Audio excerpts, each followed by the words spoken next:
তো একটা গান গাইতে মন চাইতেছে, গাইলাম ইনশাল্লাহ।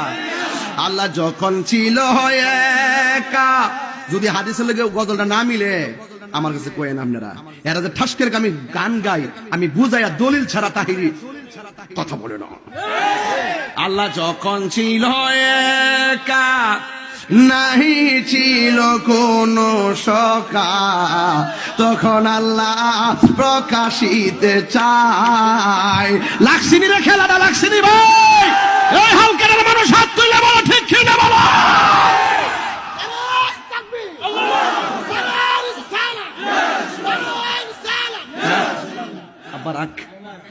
আল্লাহ যখন ছিল একা, নাহি ছিল কোন সখা, তখন আল্লাহ প্রকাশিতে চায়।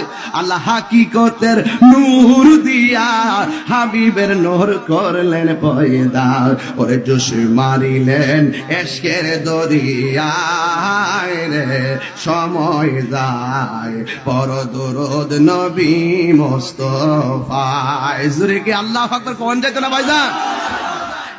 যুবক ভাইয়ের আমার, এই হলো এই হাদিসের অর্থ আর গজল। এরপরে আমার নবী বলেন, আবার ইচ্ছা করলে এই কথাটা বললে রাখিয়ে দিতে পারত। এরপরে যে মোল্লারা কইব কলম বানাইছে আল্লাহ, এটা তো রাসূল জানতেন। হেরা যে কলম লিয়া ঠেলবো, আর আরশ লিয়া ঠেলবো, আর কুরসি লিয়া ঠেলবো, নবী কিন্তু এটা জানতো। ডাইরেক্ট একটু লিখতে চলে, সর্বপ্রথম আমি নবীর নূর বানাইছে, আর না কইলে তো চলতো, কথার উত্তর তো হয়ে গেছে গা। এরপরে নবী তো জানে।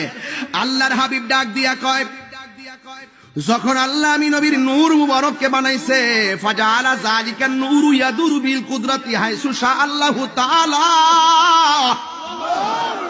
আল্লাহ যখন আমারে নূর বানাইছে, আমার আল্লাহ যেখানে খুশি কুদরতি ভাবে আমার আল্লাহ কুদরতুল্লাহ কুদরতি জগতে আমারে ঘুরাইছে। কই দিন কত ঘন্টা, এটা আল্লাহ এবং নবী ছাড়া কেউ জানে না।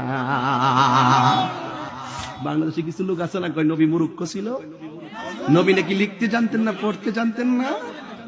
হ্যাঁ, অথচ আমার নবী বলছেন আনা মাদিনাতুল ইলমে ওয়া আলিউন বাবুহা, আমি নবী হইলাম এলেমের শহর। আমি ওই মৌলবীর জানতে চাই, তুমি যে বললা রাসূল লিখতে জানতেন না, পড়তে জানতেন না, তুমি শুধুমাত্র জ্ঞানী, তো রাসূল যে বলছে আমি এলেমের শহর, তুমি একটু বলো তো ওই শহরের প্রস্থ কত, ওই শহরের দৈর্ঘ্য কত, ওই শহরের ব্যাস কত, ওই শহরের ব্যাসার্ধ কত, ওই শহরের গভীরতা কত, ওই শহরের উচ্চতা কত।